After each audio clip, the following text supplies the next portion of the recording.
Hi guys! Kakagaling ko po ng school.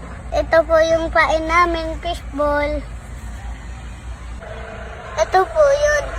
Kumuha po kayo ng maliit na fishball. Tapos, ilalagay niyo po sa hook. Tapos, ganito po. Diba? Lalapan niyo po. Tapos, ganito niyo.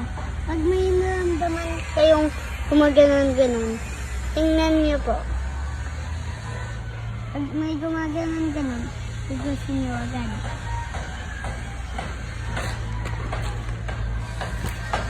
Uy! Nice one!